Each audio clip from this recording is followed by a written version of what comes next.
Democracy is a failed experiment. And I said what I said. Hi, welcome back to my YouTube channel. My name is Ebony Janice. I go by Ebony Janice, which means that you should call me Ebony Janice. And I'm here to talk about the fact that democracy is a failed experiment because we have been trying to do a group project with people who are evil. People who voted for evil, who have historically voted for evil, but also people who voted for their current president 3 times.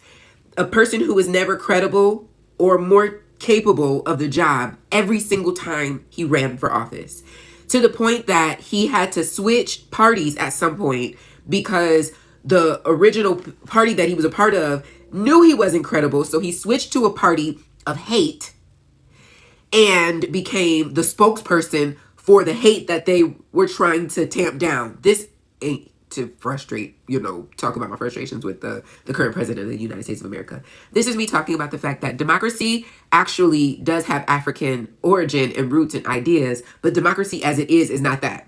So I hear a lot of Black people who are interested in freedom and, just this investment in democracy who try to bring up Africans' roots. But the reality is, again, that only works when you are doing this group project with people who have an actual moral compass. These people do not have a moral compass. The project that they set out to do is working effectively exactly as they intended it to do so. And democracy, there is no way that we could democratically vote ourselves out of that.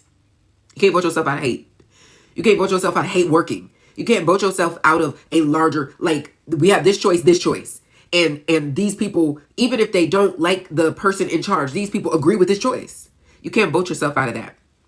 Here's the solution. There's so many solutions. I bring up Africa, the idea that democracy does have some origin in Africa, in an African republic, because it is a system that in its highest imagination works beautifully. But in this space, it cannot work. And what we have been fighting for historically, our activism has been a fight towards that, a fight towards saving democracy. And it's really time to realize that a hard pivot ain't never hurt nobody when it was time to hard pivot.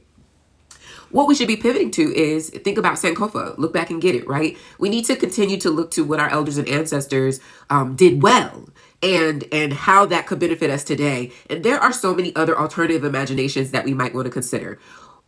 So I want to give a few concepts, and I want to let you know that this is for the month of May. I'll be talking about this several times. This Mbongi and alternative imaginations is these different concepts from African or African diasporic ideologies that have gotten us to more holistic, more spaces of possibility, more possible futures, more expansive futures, more possible realities for us as Black people and as Indigenous people across the globe. So that to say, here's some very basic things that I think could be profound for us to be considering more intentionally. One of the things that I've been talking about a lot lately is the failure of certain movements in the past.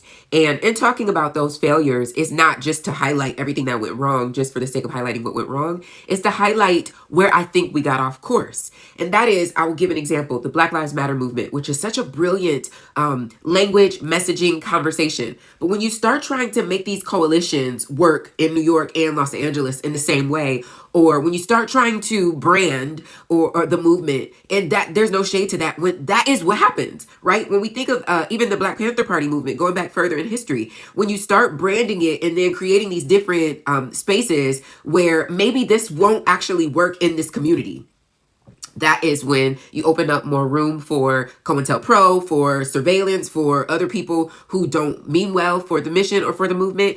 And it becomes really difficult to keep the message of this movement as the message. So, am I suggesting that we don't need a global movement for justice? Absolutely. But what I believe it is individual community. I be acting like I discover community. it's like hilarious to my friends when I'm like, yeah, I discover community.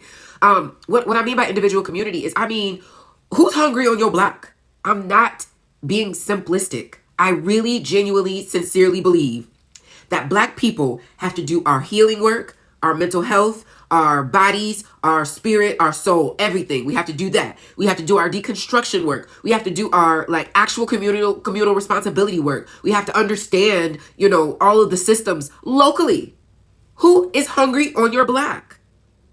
I have so much more to say about this because I really want to give more reading materials that I have been thinking through. But part of that requires for us to get in a circle with the folk in our circle and figure out who's hungry. And when I say hungry, yes, I'm talking about tangible food. I'm talking about mutual aid. I'm talking about these ideas, but I'm also talking about whose soul is not satisfied, who does not have access to actual spiritual tools that could be transformative for them. Who in your circle, in your immediate circle, and we don't have to brand that.